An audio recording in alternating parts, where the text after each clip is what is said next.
Rain fell sideways across the black ridge of Haven Roman 4. It hit the rocks like small stones, sharp and cold. The wind pulled at every loose thing it could find. And somewhere on that cracked stone slope, a man with a deep cut across his leg was still walking. Slowly, one step, then another. His name was Davin Hale. He was a human warrior, lost from his unit after a drone raid had gone wrong. His shoulder was burned. His leg was bleeding through the cloth he had wrapped around it. His comm beacon blinked weakly inside his coat, too tired to send a clear signal in the storm. He had been walking for 2 days. He needed shelter, any shelter. The storm was getting worse, and the cold on Haven Roman 4 could kill a man faster than any blade. That was when he saw the dark crack in the cliff, a hollow space set deep into the stone, old, half-broken, the kind of place wild animals used when they had nowhere else to go. Davin limped toward it. He pulled the wet hair from his eyes. He pushed himself through the narrow opening, ready for anything inside, a predator, a nest of stinging insects, maybe nothing at all. But what he found was not what he expected. 4 small shapes were huddled in the back corner of the hollow, pressed together, shivering. Their eyes flashed in the dim light when they turned toward him. Small bodies, small wings, long, thin tails wrapped around each other for warmth. Hatchlings, dragon hatchlings. Davin froze. He knew dragons. Every human soldier on this world knew dragons. The treaty between the coalition and the dragon broods was thin, full of cracks, and no human ever stepped near a dragon nest without permission. To be found near hatchlings could mean death. But these 4 were not guarded. There were no adults here, no warm coils of an older dragon wrapped around them, no food, no water, only broken bits of shell on the ground, dry and old, and a smell of fear that even a human nose could pick up. The biggest of them, a charcoal-gray little thing with thin silver lines under her scales, lifted her head. She bared a row of small, sharp teeth at him. Her body trembled. She tried to look big, but she was no bigger than his arm. Davin did not move. He did not draw his weapon. He did not step closer. He just stood there, one hand on the wall, the storm howling at his back. Then slowly he lowered himself down to the wet stone floor across from them. He set his pack beside him. He let his hands fall open on his knees. Empty, calm. The hatchlings watched him. He watched them back. The gray one growled, low and dry. The smallest one, a pale blue hatchling with wings that did not look finished, peeked out from behind the others. A copper one in the middle bared his teeth too, but his teeth were shaking. The 4th one, smaller and quieter, just stared at Davin with wide, tired eyes. For a long time, no one spoke. Then, in the soft, broken sounds of hatchling tongue, the gray one whispered something to the others. Davin knew a little dragon speak. He had learned it in the war years, slowly, from old books and older soldiers. The words she spoke were not loud. They were not meant for him. "Is this how it ends?" the gray one asked her brothers and sisters. "Is this the one who finishes us?" The copper one shook his head. "Let it try." The smallest blue one said nothing.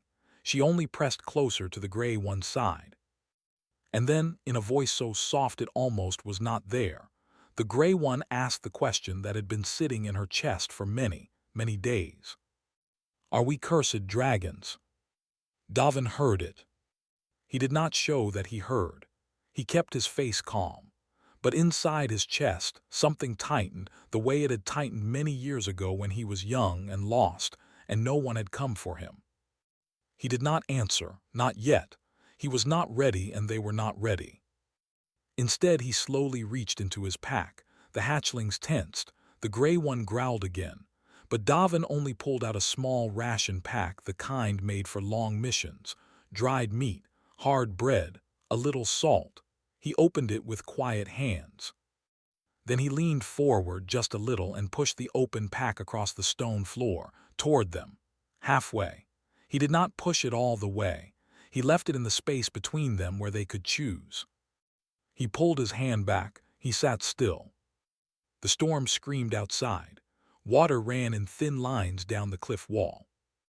The gray hatchling did not move. The copper one looked at the food, then at Davin, then back at the food. He did not trust it. But the smallest blue one, the one with the half-grown wings, lifted her head. She sniffed the air. She looked at Davin for a long moment, then looked at her sister. Then slowly, on shaking legs, she took one small step forward. Just one. It was nothing, it was everything. The other three watched her, frozen. They did not call her back. They did not stop her. She took another step. Then she stopped, halfway between her family and the human. She looked up at Davin with eyes that were too big for her thin face. Davin did not smile. He did not move. He only nodded once very gently. The little blue hatchling lowered her head to the ration pack and ate. And outside the storm kept screaming. But inside the hollow, for the first time in 11 days, something other than fear had entered the room. The fire was small, just a thin flame made from a heat stick Davin had pulled from his pack, set in a shallow dip in the stone. It did not give much light, but it gave enough. By that small light, the 4 hatchlings watched the human work on his own leg. He had pulled up the wet cloth. The wound under it was bad, a long cut with dried blood and fresh blood mixed together. He did not make a sound when he cleaned it. He did not flinch when he poured the cold medicine on it. He only worked, slow and steady, the way someone works who has done this many times before. The copper hatchling leaned a little closer. His name, in the broken hatchling tongue, sounded like Tavin. He was watching Davin the way young creatures watch something they cannot understand. "Why does he not cry?" Tavin whispered to his sister. The gray one, Suler, did not answer right away. She was still watching the human too. Her own wound was older, deeper, and inside her chest where no medicine could reach. She had been the one who first heard the elders speak the word cursed. She had been the one who first felt their mother fly away. "Maybe humans do not cry," she finally said, but her voice was not sure. Davin heard them. He did not show it. He finished wrapping the clean cloth around his leg and tied it off. He leaned back against the stone wall and breathed out slowly. When he opened his eyes again, the smallest one, Myra, was sitting much closer to him.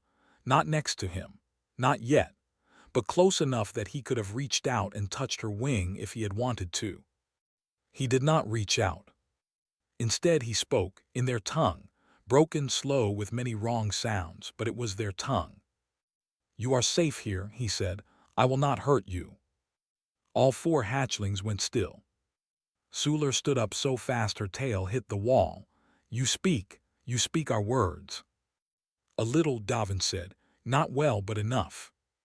Tavin made a sound that was half laugh, half growl. "A human who learns dragon words. For what? To trick us." Davin thought about that for a moment. He picked up a small piece of dried meat and turned it in his fingers. "To listen," he said, "that is all." The 4th hatchling, the quietest one with dark green scales, lowered his head onto his paws. His eyes did not leave Davin's face. Suler sat back down, but she did not look away. "Why are you here?" she asked. "I was lost," Davin said. "My people were attacked. I walked for 2 days. I found this place by chance." "And us?" Tavin said. "Did you find us by chance too?" "Yes." "And now?" Suler asked.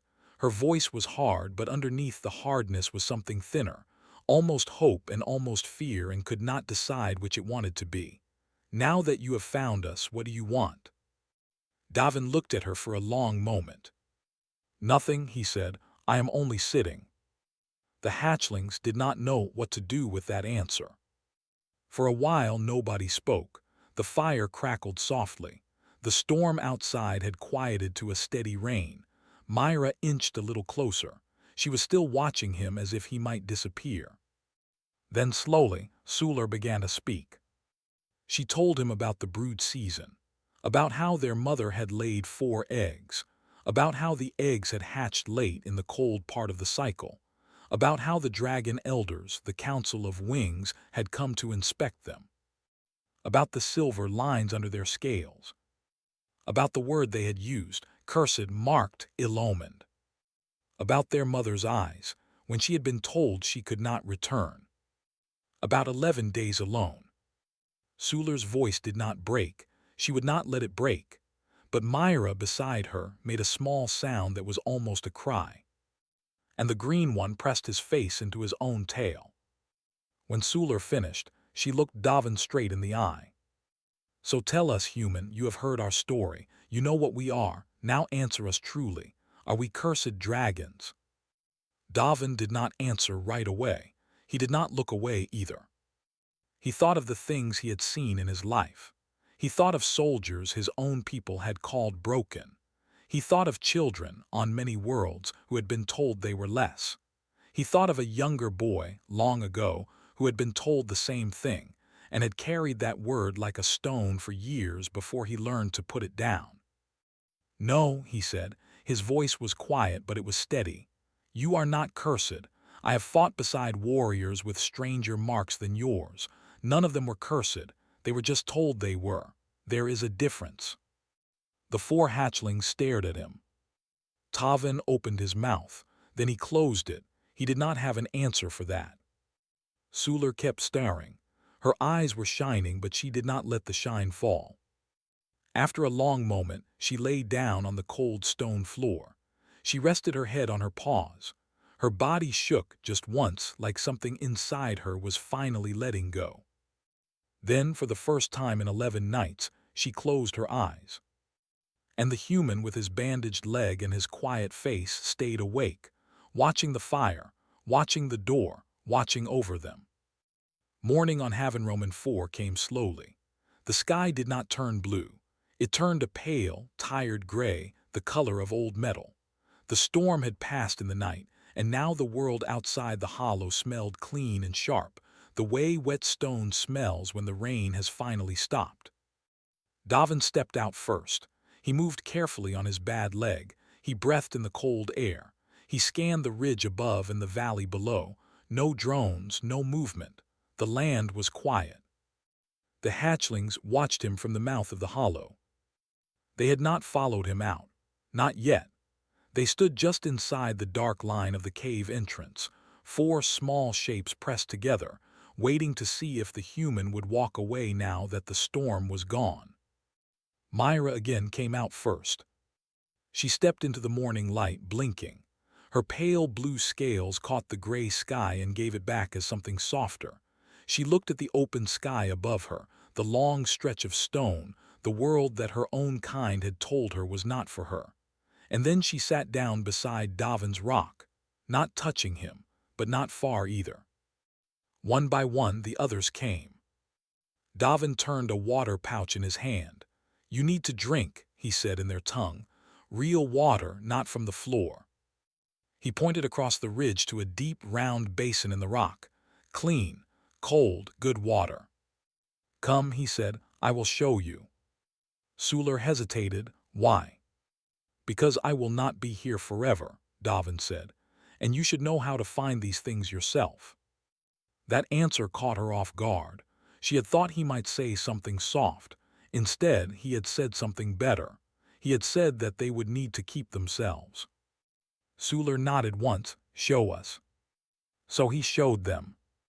He showed them the rain basins, the deep ones that held clean water for days. He showed them the moss that grew on the cold side of the rocks, the kind that was safe to chew.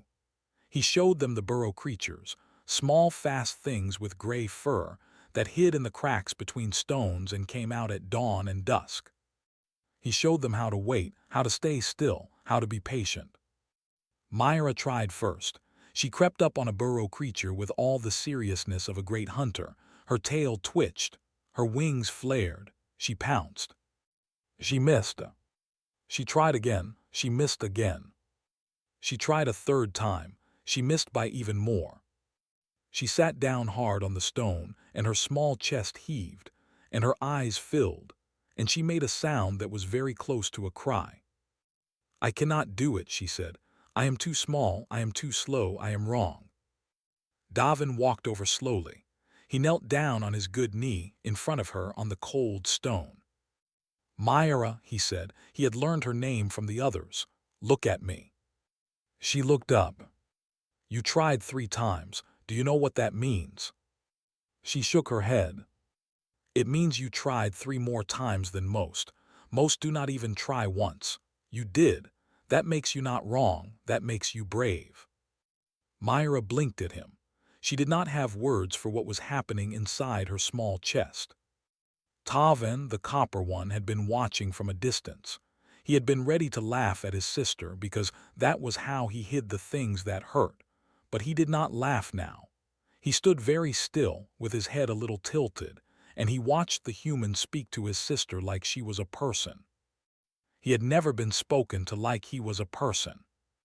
His whole short life, he had been spoken to as a problem, as a thing, as a small cursed thing that the elders had stepped past again and again on their way to better hatchlings. Something inside him cracked, quietly, without sound. He turned away. He pretended to look at a rock, but Davin saw him turn, and Davin did not say a word about it, because some things should not be named out loud. The day went on. By the time the sun was high, all 4 hatchlings had eaten. Real food, caught by their own claws mostly. Davin had helped Myra catch hers on her 4th try, but he had made it look as if she had done it alone, and she had run back to the others holding her prize like it was the greatest treasure on the world. For the first time in many days, they were full. Suler sat near Davin that evening, while the others slept curled together by the fire. The sky was darker now. The stars on Havenroman 4 were strange and far. She watched them for a long time before she spoke. "Why are you helping us?" she asked. "Truly, why?" Davin did not look at her. He looked at the stars too. "Because no one helped me once. A long time ago, when I was young and lost and alone. I remember it. I remember every quiet moment when someone could have stopped and did not. I decided after that I would not be that absence for anyone else." Suler was quiet for a long time. "That is a strange reason," she finally said. "Yes," Davin said, "it is." But she did not move away.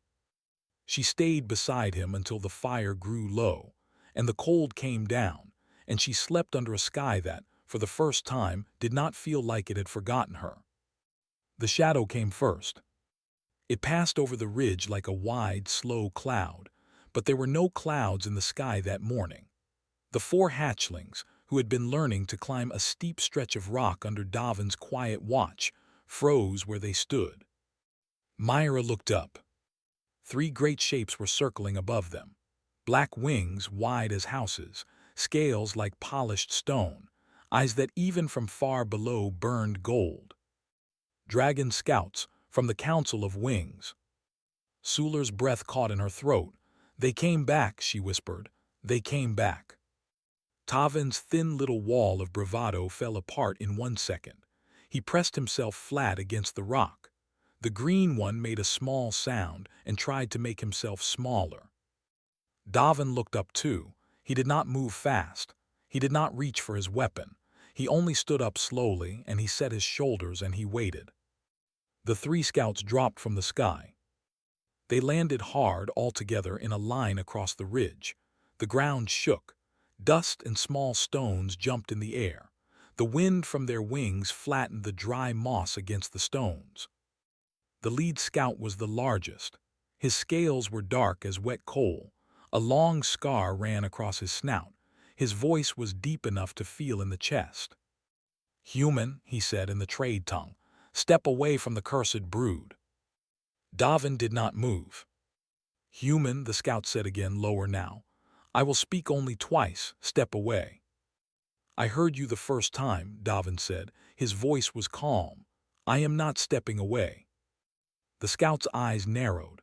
The 2 others shifted, their claws scraping the stone. "They are not yours," the lead scout said. "They are not even ours. They are cursed. The law of the wings is clear. The marked ones are not to be aided. Your kind signed treaty with us, and that treaty does not give a human the right to interfere in brood matters." "I have not interfered in your brood matters," Davin said. "Your council decided. Your council left. These hatchlings were no one's by your own law the moment your mothers were forbidden to return, so I claim them now, as any wanderer may claim what has been left behind on the open ridge." The lead scout went very still. Behind Davin, Suler felt her heart stop and start again. She had not known there was such a law. She was a hatchling. She did not know the old words of the treaty between humans and dragons, the careful old lines about found things and free claims. But Davin did. Davin had read them, many times, on long quiet nights between battles when there had been nothing else to do but learn. The lead scout took a heavy step forward. "You twist our law, human." "No," Davin said, "I use it. There is a difference. You think one wounded human can stand against 3 of the wings." Davin did not answer that. He only kept his eyes on the lead scout, and he did not look away. The 2 younger scouts behind the leader began to spread their wings slowly. The air grew thick. The hatchlings shook. And then into that silence, a small voice spoke. "He is not alone." Everyone turned. Suler had stepped forward. She was tiny. She came up only to Davin's knee. Her silver-streaked scales looked thin in the morning light, but she had walked to Davin's side, and she was standing there now with her small head held up. "He is not alone," she said again. Her voice shook, but she did not stop. "He stands with us. We stand with him." Davin moved next. His copper scales rattled with fear, but his feet carried him forward anyway. He stepped up on Davin's other side. He did not speak. He only stood there. Myra came next, half crawling, her wings dragging. She tucked herself against Davin's leg. The green one, the quiet one, was the last, but he came too. 4 hatchlings, 1 injured human, facing 3 war scouts of the Council of Wings. The lead scout stared. For a long time he said nothing. He had come here expecting many things. A foolish human he could frighten away. A nest of small, cowed, cursed ones. A simple task to clean up, and a story to take back to the council about how the soft-hearted humans had been put in their place. He had not expected this. A claim of treaty law spoken correctly. A clutch that had chosen. A sworn protector, even if the human had not yet said the old word out loud. By council law, by the oldest law of all, the scouts could not strike a sworn protector unless the protector struck first. And this human had not even raised a hand. The lead scout's jaw tightened, his eyes burned. But he stepped back. "You will hear from the council," he said. His voice was rough now. "This is not over, human. You have made a small thing very large. The council will summon you. You will answer for it." "I will answer," Davin said, "whenever they call." The lead scout spread his great wings. The 2 others followed. They rose into the morning sky, slow at first, then faster, until they were 3 dark shapes against the pale gray. Then they were gone. Davin let out one long, slow breath. He looked down. Myra was still pressed against his leg, shaking. Suler was still standing tall, even though her small body was trembling now too. He knelt down, carefully, on his good knee. "You stood up," he said softly. "Do you know how few would have done that?" Suler looked at him. "You stood up first." Davin shook his head. "No, you all did, at the same time. That is how it should be." 4 days later, the small ship came. It did not come fast. It came careful and slow, low over the ridge, with its lights dimmed and its engines kept quiet. Davin had asked for that. He had finally sent the signal from his beacon, but with a long list of conditions, and his commander had agreed to every one. The ship landed on the flat stone above the hollow. The dust settled. The door slid open. 3 humans stepped out. A medic, a soldier, and a woman in a long gray coat who carried a small case in her hand. The hatchlings were inside the hollow, watching. Davin had told them about this, every detail the night before, about what humans would come, about what they would do, about what they would not do. The hatchlings had listened and they had asked many questions, and Davin had answered all of them. That was new for them, being told things ahead of time, being asked if they were ready. The woman with the case was named Tessa Wren. She was a xenobiologist. She had quiet eyes and slow hands, and when she met the hatchlings, she did not speak loud and she did not move fast. She knelt down on the stone floor, set her case beside her, and waited. Myra, of course, came to her first. Tessa was very gentle. She used a small, soft brush to take a tiny piece of one loose scale from Myra's wing. She did the same with each of the others. It did not hurt. She showed them the brush before each touch, and she stopped any time one of them pulled back. Tavin watched her with narrow eyes the whole time. He had decided he did not trust any new human. Davin was one thing. Davin had earned his trust day by day, but this woman was a stranger. "Why do you need our scales?" he asked. "Because I want to understand the silver marks under them. The dragon scholars have never tested. They have only assumed. I would like to see for myself." Tavin thought about that. "You will tell us what you find." "I will tell you first, before anyone else. That is my promise." Tavin nodded once, very seriously, like an old warrior accepting a treaty. Tessa went back to her ship to work. The hatchlings spent the day with Davin, climbing the stone and chasing burrow creatures, pretending nothing important was happening, even though everything important was. She came back the next morning. She sat with them in the hollow. She did not open her case this time. She only sat, hands folded in her lap. "I have something to tell you, and I want you to listen all the way to the end before you decide how you feel." The four hatchlings sat very still. "The silver lines under your scales are not a curse. They are a gift." Nobody breathed. "There is a poison in the air of the deep valleys of this world. It comes from old mines under the rock. Most dragons cannot fly through these valleys. The poison stops their breath. It hurts their eyes. They turn back or they die. They are dead places on your maps." She looked at each of them in turn. "But the silver in your scales is a special kind of cell. It pulls the poison out of the air before it reaches your lungs. It does not work in every marked dragon, but in all four of you it works, strongly. You can fly where no other dragon can fly." She closed her hands together. "You are not cursed. You are not less. You are the only ones who can go where the others cannot." The silence in the hollow was very deep. Myra was the first to make a sound, a small breath. Then she lowered her head and began quietly to cry.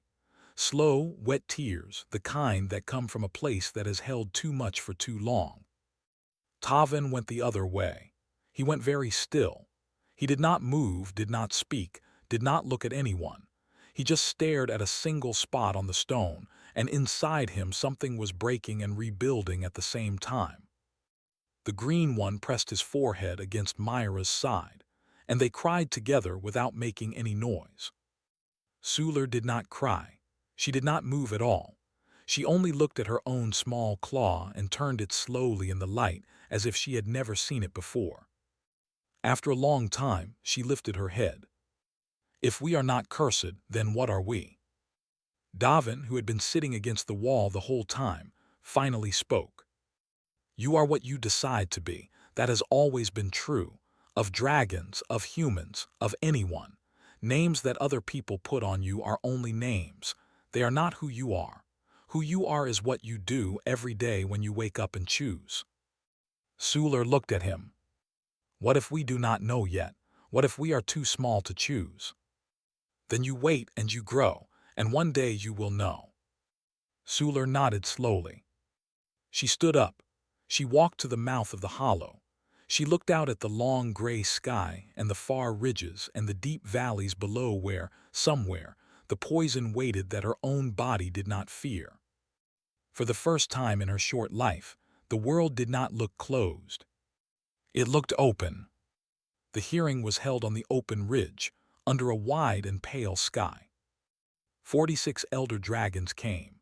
They landed in a great circle, their wings folded, their old scales shining in many colors. Green stone, red iron, dark sea blue. Some so old their scales had gone almost white. Some so large that, when they sat, they looked like small mountains. In the center of the circle stood one human. He was leaning on a walking stick. His leg had not fully healed. He wore a clean gray coat and no weapons. He had filed the petition through the coalition treaty channels 7 days ago, and the council had been forced, by their own laws, to answer. Beside him stood 4 small hatchlings. The council speaker rose. He was an ancient dragon, his scales the color of dry bone. His voice was slow and worn. "Human, you have called this council. By what right do you stand before us?" "By the right of treaty," Davin said, "and by the right of one who has stood beside these 4 when no other would." A low sound moved through the circle, the sound of many minds turning. "And what do you ask of us?" "I do not ask you to take them back," Davin said. "They do not need to be taken back. They have survived without you. What I ask is smaller and larger." He paused. "I ask the council to acknowledge them, to name them, to remove the word cursed from the brood record, and to write a true word in its place. That is all." The circle erupted. Many voices spoke at once. Some shouted that this was not the human's right. Some said the marked ones must remain marked, because the old ways had always been the ways. Some did not speak and watched only. The speaker raised one great claw, and the circle slowly grew quiet. "You ask much, human. You ask us to undo a thing we have done for many lifetimes. It is law, it is custom, it is what our mothers taught us." "Then your mothers were wrong," Davin said. A great hush fell. No human had ever said that in this circle in this way. Davin did not soften it. "The xenobiologist Tessa Wren has filed her findings with the coalition. They have been sent to your scholars also. The silver mark is not a curse. It is a gift. Your marked ones can cross the poison valleys that none of you can cross. For 1,000 years, your kind has called them less, when in truth they were more in the one place that mattered. That is a mistake that has cost you generations of your own children." The hush deepened. "I do not say this to shame you. I say it because shame is not the point. The point is what you do now in front of these 4. The speaker turned his old head slowly toward the hatchlings. "And you, young ones, do you speak for yourselves?" 3 of the 4 looked at the ground. But Suler stepped forward. She walked, alone, into the center of the great circle. Her small body looked smaller than ever among the elders. She tilted her head back so she could see the speaker's face. "I will speak." The speaker nodded. "I am Suler. I am eldest of my clutch. For 11 days no dragon came. For 11 days my brothers and my sister and I did not eat enough. On the 12th day a human walked into our shelter. He had a wound in his leg. He sat down on the stone. He did not touch us. He did not speak loud. He gave us his food. He stayed." She looked around the circle of elders. "He sat beside us when none of you would." Nobody moved. "I do not ask you to love us. I do not ask you to take us into your nests. I only ask you to look at us now with open eyes and say what you see, not what you were told, what you see." She turned in a slow circle, and she met as many of those old eyes as she could. Then she walked back to Davin's side and sat down. The vote was called. It was long, many spoke. The sun moved across the sky, but in the end the count was held. 25 for, 21 against. Narrow was enough. The speaker rose one last time. He turned to the 4 hatchlings, and his voice had something in it that had not been there before, something close to warmth. "By vote of this council, the word cursed is struck from your brood record. In its place we write a new word, silver marked. May it carry you well." Davin left 2 weeks later. His unit needed him. His leg had healed enough to walk on. The hatchlings would stay on Haven Roman 4, raised now by a brood that had not wanted them, and did not yet know how to want them but would learn. Before he stepped onto the ship, the four came to him.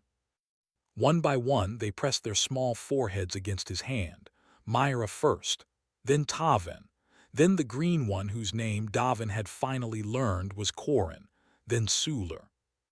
Suler spoke last. "You sat beside us. We will sit beside humans always from this day. Wherever they need us, wherever they fall, we will sit." Davin nodded. He did not trust himself to speak. He boarded the ship. Years later, on a clear morning, the first joint scout wing flew through the poison valleys of Haven Roman 4.